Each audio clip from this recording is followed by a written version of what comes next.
Hi friends, అందరూ ఎలా ఉన్నారు? బాగున్నారా? ఈరోజైతే నేను ఒక మంచి విషయం చెప్తున్నాను. ఏంటంటే ఏటి స్వాములు అనుకుంటున్నారా? ఏమీ లేదండి. మా ఊర్లో కార్తీక పౌర్ణమి రోజు నాడు పాలకావిడి అనేది ఊర్లో తిప్పుతారు.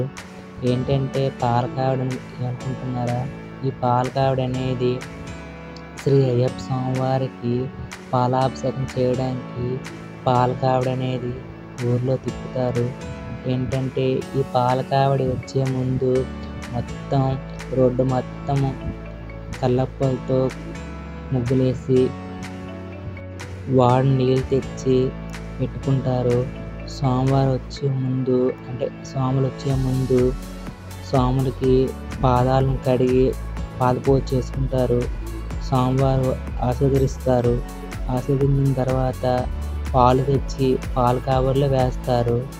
అలాగా మా ఊరు కాకుండా స్వాములు వేరే పక్క ఊర్లో కూడా స్వాములు కూడా మా ఊరు వస్తారు. వచ్చి స్వామివారికి పాలాభిషేకం అనేది జరుగుతుంది. పాలాభిషేకం అనేది బాగా ఘనంగా జరుగుతుంది. పాలాభిషేకానికి చాలామంది స్వాములు మా ఊరు వస్తారు. మా ఊర్లో ఉన్న భక్తులు కూడా ఎక్కడికి వెళ్ళకుండా ఆ రోజు మాత్రం స్వాములకు రాక కోసం ఎదురు చూస్తూ పాలకావిడిలో పాలు పోసి స్వామివారి ఆశీర్వాదం తీసుకుంటారు.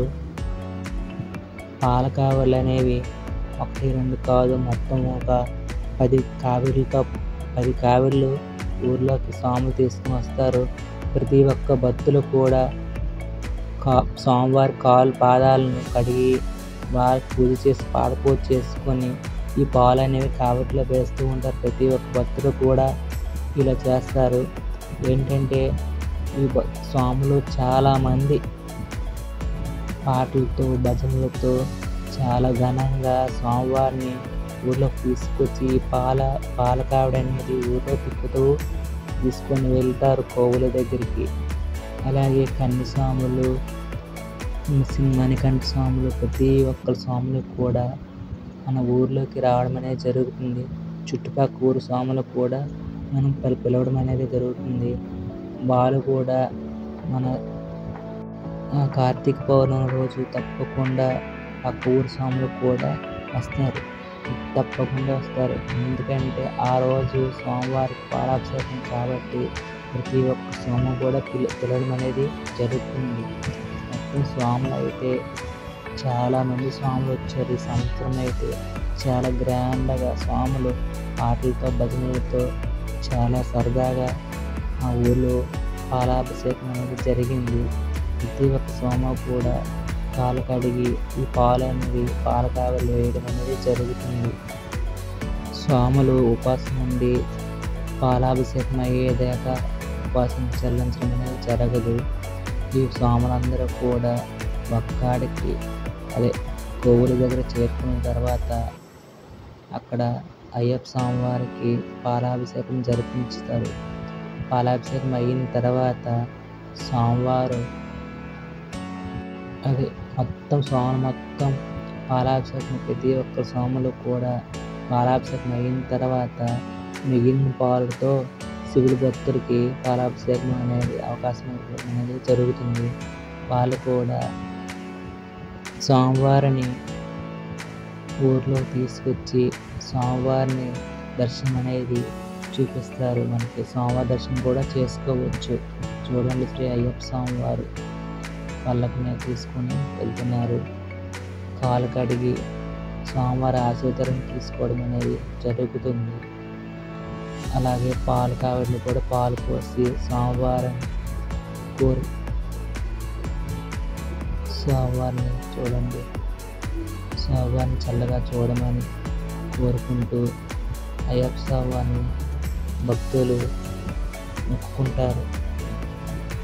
ఈ కార్తీక పౌర్ణమి రోజు నాడు ప్రతి ఒక్క భక్తులు కూడా ఘనంగా డ్యాన్సులతో భజనలతో స్వామివారిని ఊర్లోని ఊరేగించడం అనేది జరుగుతుంది. చాలా ఘనంగా ఉంటుంది ఆ రోజైతే మా ఊర్లో. స్వామివారు అయితే చాలా ట్రాక్టర్ పైన డెకరేషన్ చేసి స్వామివారి ఫోటోలతో స్వామివారిని ఊర్లోకి తీసుకురావడం అనేది జరుగుతుంది.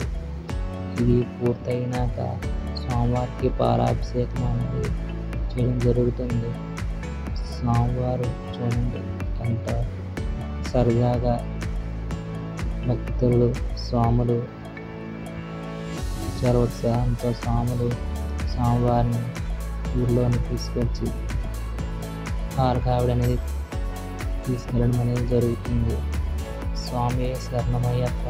ప్రతి ఒక్కరు కూడా స్వామివారిని ప్రతి ఒక్క భక్తులకు దాసవారిని స్వామి శరణమయ్యప్ప, స్వామి శరణమయ్యప్ప, స్వామి శరణమయ్యప్ప.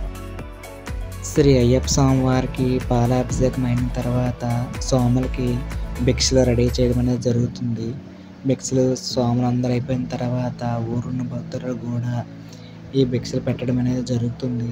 ప్రతి సంవత్సరం కార్తీక పౌర్ణమి నాడే ఇలా జరుపుకుంటాం మా ఊర్లో.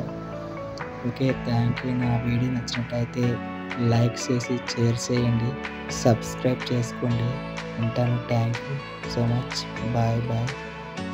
శ్రీ స్వామి శరణమయ్యప్ప. శ్రీ స్వామి శరణమయ్యప్ప.